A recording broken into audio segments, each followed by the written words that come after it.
Bienvenue dans cette capsule où on va trouver la règle d'une fonction affine.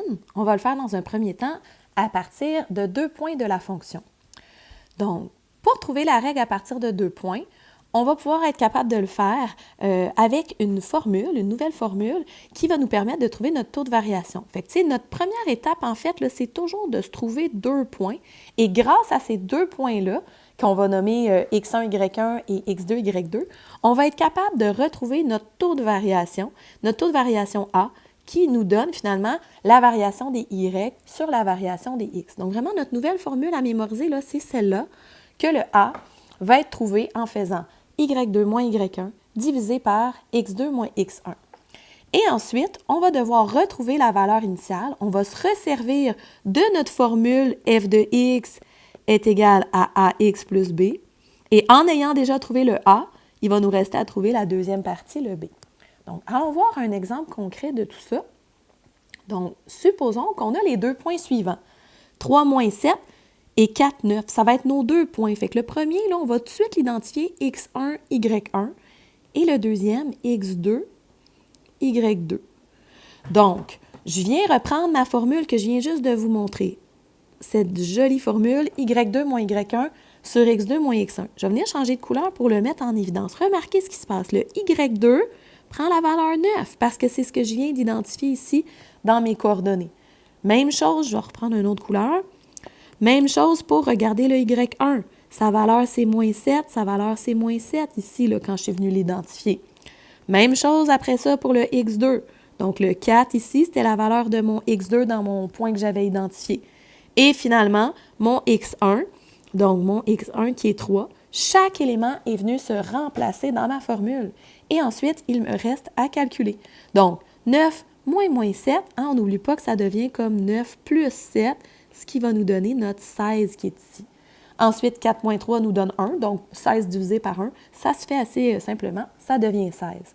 Donc, on a trouvé que notre A vaut 16. Et c'est ce que je vous disais ici à notre étape 2. On reprend notre règle qu'on cherche. On sait maintenant qu'on a le 16 qui est à la place du paramètre A. Et on peut reprendre n'importe quel point. Donc, moi, j'ai pris le premier point qui était 3 moins 7. Et on va venir le remplacer dans cette formule. Donc, vous voyez, le 3, c'est le x. Le x, il prend la valeur de 3. Le moins 7, il prend la valeur de f de x. Donc, x, f de x, ce sont nos deux valeurs. C'est la même chose que x ou y. On sait qu'on est encore en train de s'habituer que notre coordonnée, là, on peut l'appeler de deux façons avec cette nouvelle façon d'écrire là, x, f de x ou x, y. Donc, je reviens à l'explication. La valeur de x, elle prend le 3. Donc, on le voit ici. La valeur de y ou f de x, elle prend moins 7. Et je me retrouve avec une équation ici où j'ai une seule inconnue à trouver. Donc, je calcule ça. 16 fois 3 me donne 48. Et ensuite, qu'est-ce qu'on fait pour simplifier cette équation-là? Bien, je veux enlever le 48 qui est ici. Donc, on va venir faire moins 48 de chaque côté de l'équation. Ça s'annule. Et donc, il me reste b qui vaut moins 7, moins 48, ce qui nous donne moins 55. Et donc, la valeur de b est moins 55.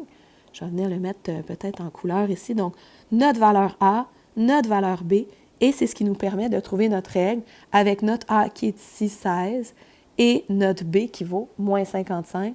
Donc, c'est ce qui nous a permis de donner notre règle. Donc, c'est comme ça qu'on fait pour trouver la règle avec 2 points qu'on nous a donnés.